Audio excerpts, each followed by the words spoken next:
It was a free hit, and your boy knocked it out the park, guys. We had the how. That Wolves defense was lethal, bro. My boy Ryan Sessegnon, and I couldn't even. I tripped and fell for her as Kevin Trippier got 2 assists and a clean sheet. It was beautiful. It was a time for the back. I got 87 points. Beat the average. I think I went up about 80k, 70, 80k. So I went from like 240, 230, 230,000 to in the top 150k. And I think that's kind of the most important thing to happen with my chip, where when you use a chip you want to get a green arrow, because obviously it's a special move and it's a chip that really elevated me up and taking me to my target of obviously making top 100k. So I only have one more chip left, but only have limited amount of game weeks, and the announcement by FPL of there's no more double game weeks left probably till the end of the season kind of means that I think I kind of messed it up with my chip strategy this season. I've messed up both of my wildcards, where I spin my wildcard changing the team. So for future, that's something that I really want to look towards. Just discussing the free hits and then my plans going forward. So just as in the free hits, I think the correct time to have free hits it. I think there was no time where the free hit worked as well as it did. Where I don't think there was a game week compared to no one was getting Sessegnon. No one had Jose Sa in goals. No one had El Nori still. So then those were just real maverick moves that really changed the outlook of. That really changed the outlook of your team. So I think that people that never had those type of players, where people trusted in Palmer, and I'm like, I told you. So if you listen to us and you had Palmer, it's all on you, because Sid and more Sid, because I was still stubborn, but I was still stubborn about this thing. But we told you Palmer is done. Like, he's not. I don't think he's going to be a one-season wonder. Like, I genuinely just think Maresca hasn't found out how to use him correctly and how he fits with the team, because he's dropping deep, he's coming off on the left or the right. Like, he's not, like, it's just, they haven't figured out the correct usage of how to get Palmer to affect the game in a positive manner. I also think he's devoid of confidence. Like, he's missed penalties. He's not sinking in the shots that he usually used to bang from outside the box. So I definitely think that the choices that people made, like, because if you never free hits it, you would have had a Livramento, you wouldn't have had a Saw in goals. All of those tiny little maverick picks are the ones that actually catapulted you during your free hit. So if you free hit it, congratulations, well done. I really hope that you did it. And like Cunha as well, really, really strong. And I think my biggest regret was that obviously I never captained Cunha, and I probably should have, but the thought never did cross my mind, because I did go for Isaac instead of Salah, because that's how I think I'm going to attack the next 4 game weeks, is that Liverpool they've won the league. They've won the league.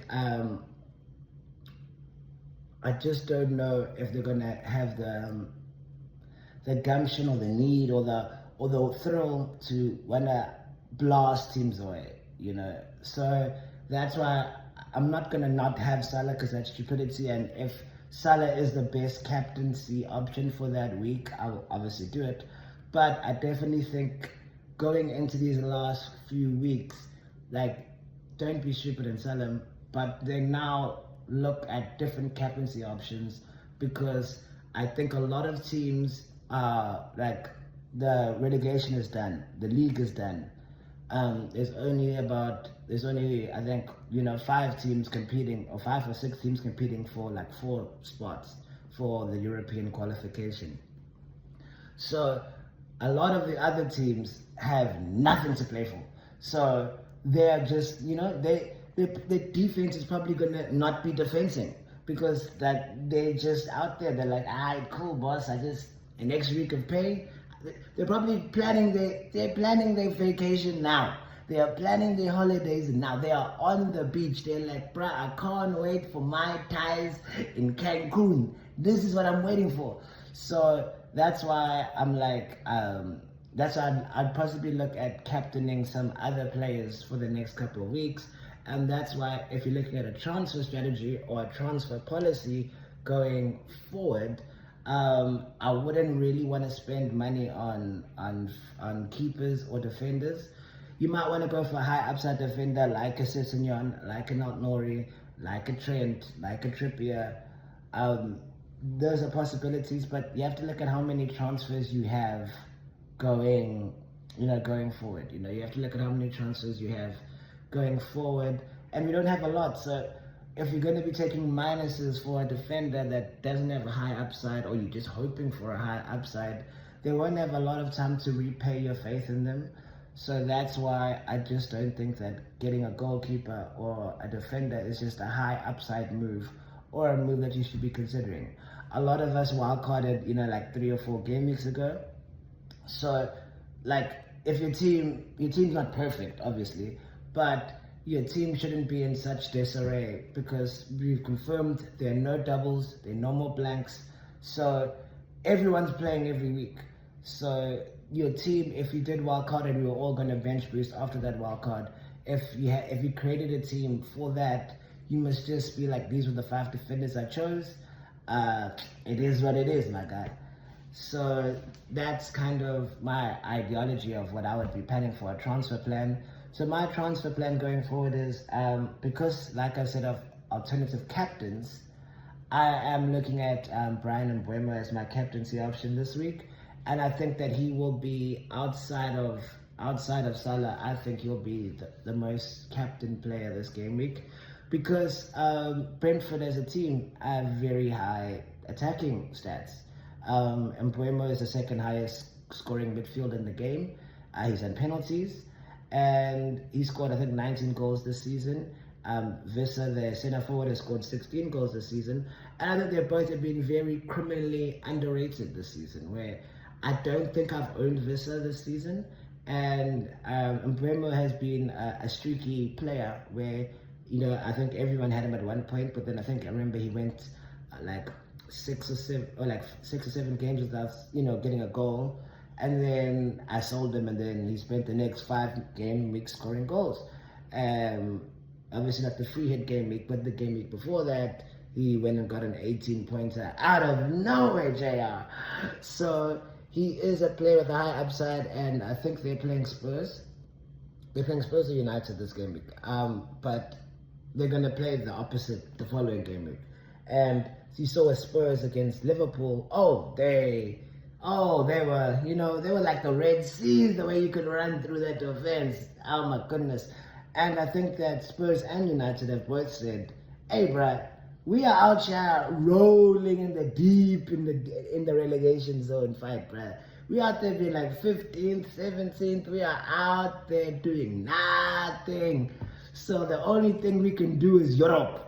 Like, Europe is the only thing we can do. And you saw with Spurs when they played Liverpool. They're like, just take the title, my guy. Forget you. We have bigger fish to fry.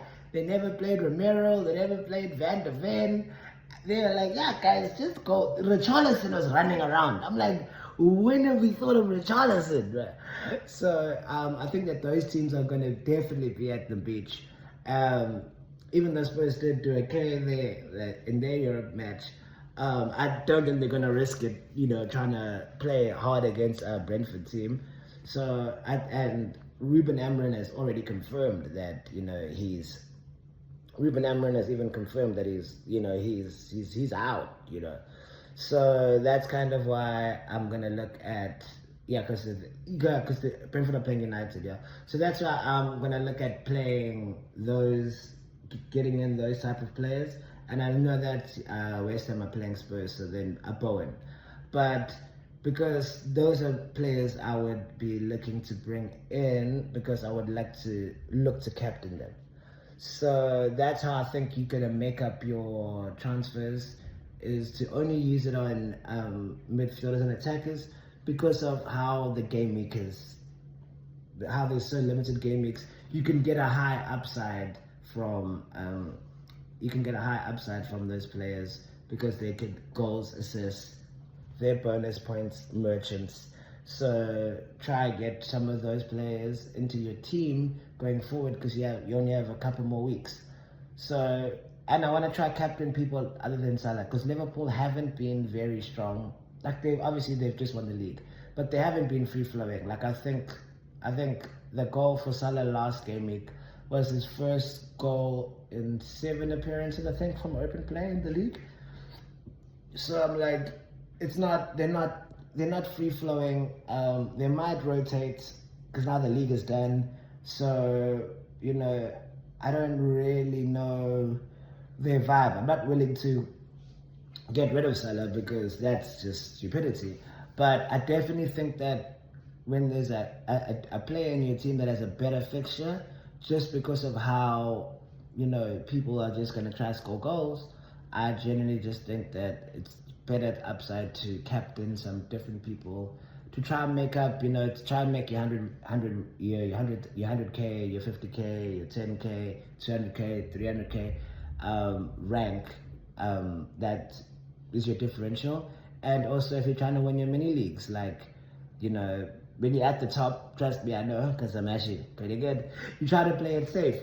And remember when I first did my first tips video, was actually the turning point, which is I think I'll do more tips videos next season, because I remember doing my first tips thoughts video, and that's when I just had to sit down, analyze, think, and talk to myself, and that's when I came up with my strategy in game week 9 of how I'm gonna turn my season around when I was in the lofty heights of like 4.5 million in the world.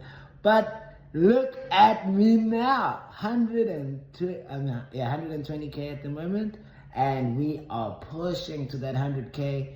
I want my highest rank so far has been 95K in one game week. I want to end off there. And I have a triple captain. But since there aren't any more doubles or blanks, kind of, I kind of think I fluffed the lines about not using my triple captain at the right moment. But we still have hope. We still have dreams. So that's kind of where I'm thinking about and looking at to do now. So my transfer plan is, like I said, I have 4 game weeks. I want to try to bring in at least 2 midfielders and 2 strikers, because that's just the higher upside of it all. So if I had to rank midfielders to look at, obviously KDB. Man City, I think, have the best fixtures, and if we're confident he's gonna start every game, I think that he is a great signing. Just roll back the years one more time. KDB, you're the boy. Swan song, give him his farewell on our notes of champions. So KDB is someone I'd look at. Aston Villa also, they have something to play for, so the teams would be serious. So I'd look at a Rodgers. Bowen, he's been really banging it these past 3 game weeks, and he has some really nice fixtures, and he's also in penalties. If Paqueta's not in the field, or Kudus, if Paqueta or Kudus aren't in the field, and they're not regular starters, and Buemo, obviously someone that I'm going to look for, Clayveld, because Bournemouth have some really nice fixtures as well. So those teams are teams that have that score a lot of goals or have penalty takers with good fixtures, because that's what I've said of. You want teams and players that are going to put goals in, because it's free-flowing style. It's all attack. It's all at attack now. So those are teams and players that I would look for in the midfield. And up front, obviously, Ev Nielsen, like I said, Cunha, because if you've owned Cunha, he's always been a goal merchant. Vissa scored 18 goals this season. I think he's really flown 17, sorry, not 18. He scored 17 goals this season. And I think that he's probably been the most criminally underrated player in FPL this season where Visser has 17 goals and he's not on penalties. And I remember he got injured at a part of the season. So he is definitely a criminally underrated player. And I know they're playing Man United and then they're going to play Spurs, where both teams are like, we could not care less about the league. So I definitely think that those are players. Haaland might come back just for a one more swan song, but yeah, I have insufficient funds for that, brother. So I don't think it's going to work. But those are the type of players that you guys should look to sign. Teams that notoriously have really good attacks, or teams that have something to play for with even Ollie Watkins, because now that we know that Rashford is going to be out for the rest of the season, Ollie Watkins is also somebody to potentially look at going for. So those are just kind of my thoughts and ideas of plan your next few transfers correctly. So I'm probably gonna take a minus this game week, purely because I don't think Saka's gonna start this game week, because I think he's gonna put all of his eggs in his basket for Paris next week. But I think he will still play whether they make it or not out of that semi-final, is because Saka is lacking match fitness. Like, he struggles to get through 90, and then if he has to go through like an extra time or whatever for the Champions League, I think he'd want to be ready, because he is that essential to Arsenal's attack. So I definitely think that I want to keep him for their future fixtures, but I don't think he's going to get, he'll be lucky to get 60. I think he's going to come off the bench to get 30 or come in half time. And I still have Phil Foden in my team. And the way this man, since my wild card, has brought me nothing but pain and suffering. He has been the worst move I've ever made, and I think really could cost me that top 100k finish if I have to blame anybody. That and also my belief in Cole Palmer, but we move on. So because I have those two gaping holes in my team, I will take a minus, because I feel like I'm not losing anything by not having those players start. And I think because Foden won't get any minutes, I think that it'll be like only losing 2 points if my player does nothing. And then if my player gets a clean sheet, I've only lost 1 point. But now at least I know I have a player that's going to be playing every game week. And for the two players that I'm bringing in, probably being Mbeumo and Bowen, I know that they have high upside for this game week, and I think that they could then outscore my minus. And then I spend the rest of the game weeks, like I said, of looking at a striker and maybe looking at one more midfielder that will be playing Leicester or Southampton whenever a team plays them. So that's kind of how I'm targeting the end of the season, is that I picked this team on wildcard just a few weeks ago, so I trust in it.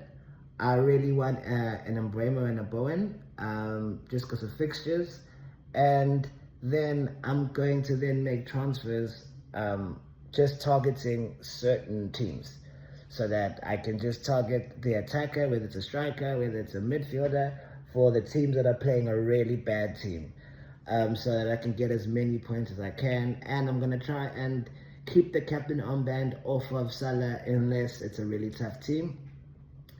So if I were to rate the captaincy options for this game week, so you guys can know, I don't think Salah will be I think Salah will obviously be there, but I don't think it'll be I don't know if it'll be Salah's a great time for Salah. Like I said before, last week Salah hadn't scored an open play goal in 7 games. He obviously did score the goal, greatness, but also Chelsea are fighting for top 5. I think they're 5th or 6th at the moment. They are still in that title race, They're still in that race for Europe. Liverpool don't have anything to play for. So I don't know if Salah is going to, run round, So I think that this is a good week to try and bet against Salah this game week. If you're trying to catch him in leagues or try to make a rank gain, don't sell him, keep the points. But I would definitely think Isaac against Brighton, I think, is probably the most safest, best option. Then Mbeumo against United, because we're not gonna, like, if they play Luke Shaw at the back, you will run through us, guys. So yeah, I think I'd say Mbuemo second. Watkins, I think, would be a good one. Mamouche, I'm not, like, Mamouche, like, for me, Pep's been playing as, like, with a false nine of Gundogan, and Mamouche has been really playing off the left. So I don't know if he's going to get really a huge amount of returns. And Wolves are, like, the most informed team so far with, like, 6 wins from 6. So I don't know if they are a team to be targeting. They're not a good defense. Like, I'm sure they will concede, but I'm not quite certain that Mamouche has been as prolific as you would like him to be. So he is somebody I wouldn't really consider. I would go for Salah before I go for Mamouche. But I'd go for Bowen against Tottenham before I go for those players. So I think that is my ranking of how I would go for captaincy. It would be Isaac, Mbuemo, Bowen, Salah, Mamouche. I think I'd put Watkins ahead of Bowen. I think I'd put Watkins slightly behind Bowen, but ahead of Salah. So, like, that's kind of how I would rate the captaincy options to go for this game week. But yeah, I really think these Tibs thoughts have been good for me. Like, I'm going to try to do more, and I'll try to make them more serious, more like, I think I'll do some more cuts, and I'll do maybe a vlog of me watching games.